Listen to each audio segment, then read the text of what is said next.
નમસ્કાર સાથી મિત્રો, વાત કરીશું આપણે કે આદિવાસી વિસ્તારમાં જે નવા પ્રોજેક્ટો આવી રહ્યા છે એને લઈને સ્થાનિક લોકો છે એ વિરોધ અહીંયા કરી રહ્યા છે। કેમ કે આદિવાસી વિસ્તારમાં જે પ્રોજેક્ટો આવી રહ્યા છે એ પ્રોજેક્ટોથી આદિવાસી લોકોને તો કંઈ પ્રકારનો ફાયદો તો છે નહીં, પરંતુ અહીંયા સરકાર દ્વારા નવા એજન્સીઓ નવી કંપનીઓને અહીંયા ટેન્ડર આપીને કંપનીઓ ખોલવા માગે છે, પરંતુ આદિવાસી વિસ્તારની જમીન એ જઈ રહી છે, જમીન છીનવાઈ રહી છે। એના માટે સ્થાનિક જે લોકો છે, આદિવાસી છે, એ ખાસ કરીને અહીંયા સરકારનો ઉગ્ર વિરોધ કરી રહ્યા છે। કારણ કે વર્ષો પહેલાં ચાલતી જીએમડીસી પ્રોજેક્ટ જે ગડીપાણી આંબાડુંગર જે કમાડ તાલુકામાં પણ આ પ્રકારની જે કંપની આવી હતી અને કંપની આવવાના કારણે ઘણા ખેડૂતોના જમીન છે એ ગઈ હતી। જે ખનિજ જમીનમાંથી ખોદકામ કરવા માટે જીએમડીસી કંપનીને વધારે વિસ્તારમાં અને વધારે હેક્ટરમાં એમને જમીન જોઈતી હોય છે। અહીંયા ખેડૂતોની જમીન એ આ પ્રકારની કંપનીમાં ગઈ છે, પરંતુ એમને કોઈ પ્રકારનું વળતર હજી સુધી આપવામાં નથી આવ્યું। અને ફરી હજી અત્યારે હાઇડ્રો પ્રોજેક્ટના નામે એ વિસ્તારમાં સર્વે કરી રહ્યો છે, ત્યારે સર્વે કરનારા ટીમને અહીંયા ગ્રામજનો દ્વારા રોકવામાં આવ્યા છે। કારણ કે ઘણી કંપનીઓ સરકારની આદિવાસી વિસ્તારમાં તો આવે છે, પરંતુ એમને કોઈ પ્રકારનું વળતર અને જે લોકો દ્વારા કરવામાં આવતી માંગ અહીંયા પૂરી કરવામાં આવતી નથી। મિત્રો, વાત કરીએ તો હાઇડ્રો પ્રોજેક્ટના નામે અત્યારે જે સર્વે ચાલી રહ્યું છે, જે રીતના નસવાડી તાલુકાના અંતરિયાળ વિસ્તારના ગામડાઓ એટલે આમતા દબ્બાવાડિયા એ ગામમાં તે સમયે જે સર્વે કરવામાં આવ્યું હતું એને સર્વે રોકવામાં આવ્યું અને ક્યાંક ને ક્યાંક લોકો દ્વારા બહિષ્કાર કરવામાં આવ્યો, ત્યારે એ પ્રશ્ન ત્યાં સ્થગિત રાખવામાં આવ્યો હતો।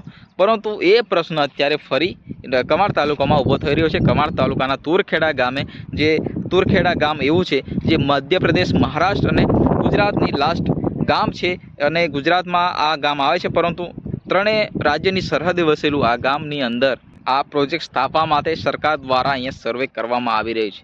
તો મિત્રો, વાત કરીએ તો ત્યાંના લોકો, સ્થાનિક લોકો છે એ પ્રાથમિક સુવિધાથી અહીંયા વલખા મારી રહ્યા છે। એ લોકોને મૂળ વસ્તુ તો રોડ, રસ્તો, પાણી અને આરોગ્ય જેવી સુવિધાઓ આજ સુધી સરકાર દ્વારા અહીંયા પૂરી પાડવામાં આવી નથી, પરંતુ અહીંયા પ્રોજેક્ટના નામે વિસ્તારમાં જે સરકારના અમુક અધિકારીઓ દોડી જતા હોય છે, પહોંચી જતા હોય છે, જ્યારે સ્થાનિક લોકોને જે પ્રાથમિક સુવિધાઓ મળવી જોઈએ એ તો આપવામાં આવતી નથી, પરંતુ સરકારના પ્રોજેક્ટો લાવવા હોય તો તરત અધિકારીઓ ત્યાં પહોંચી જતા હોય છે। તો અહીંયા જે વિકાસના નામે વિનાશ જેવા કાર્યો આપણને ચોક્કસ પ્રકારમાં જોવા મળી રહ્યા છે, કારણ કે આદિવાસી વિસ્તાર એક આખો ગરીબ અને ખેત મજૂર ઉપર નબેલો આ આદિવાસી સમાજ હોય છે અને ક્યાંક ને ક્યાંક એમની જમીન ઉપર આધારિત આખું જીવન હોય છે, પરંતુ અહીંયા જે જમીન પણ સરકાર દ્વારા છીનવી લેવામાં આવશે તો આદિવાસી લોકોની જે જીવન જીવવાની આખી એટલે મિત્રો અહીંયા જમીન જો છીનવામાં આવશે તો આદિવાસી જે રીતના ખેતમાં જે પેદાશ ઉત્પાદન કરીને ક્યાંક ને ક્યાંક એમનું પેટ ભરતા હોય છે અને ક્યાંક ને ક્યાંક પરિવાર ચલાવવા માટે, એમનું ગુજરાન ચલાવવા માટે જે ખેત પેદાશમાંથી ઉત્પન્ન થતું અમુક અનાજ એ વેચીને પોતાનું ગુજરાન ચલાવતું હોય છે, પરંતુ અહીંયા જમીનનો પ્રશ્ન આવે છે। અહીંયા જમીન જો હડપવામાં આવશે તો આદિવાસીની આખી પદ્ધતિ એ ઘણી અસર કરી શકે છે, કારણ કે આદિવાસી લોકો અહીંયા ખૂબ રોષે ભરાયા છે અને ક્યાંક ને ક્યાંક જમીન હડપવામાં આવશે તો અહીંયા વિરોધ પણ અહીંયા નોંધવામાં આવ્યો છે અને કહેવામાં આવ્યું કે ભાઈ અમે એક પણ ઇંચ જમીન આપીએ નહીં। તો ખાસ કરીને અત્યારે એ વિસ્તારના સ્થાનિક લોકો છે અને આગેવાનો દ્વારા અહીંયા ખૂબ વિરોધ કરવામાં આવી રહ્યો છે અને ક્યાંક ને ક્યાંક સરકાર સામે લડીને મૂડમાં પણ અહીંયા લોકો છે એ જોવા મળી રહ્યા છે। જ્યાં મિત્રો, તમને વિડીયો પસંદ આવે તો વિડીયોને લાઇક કરો, ચેનલને સબસ્ક્રાઈબ કરો અને વિડીયોને વધુ શેર કરો। ફરી મળીએ નેક્સ્ટ વિડીયોમાં। જય હિન્દ, વંદે માતરમ।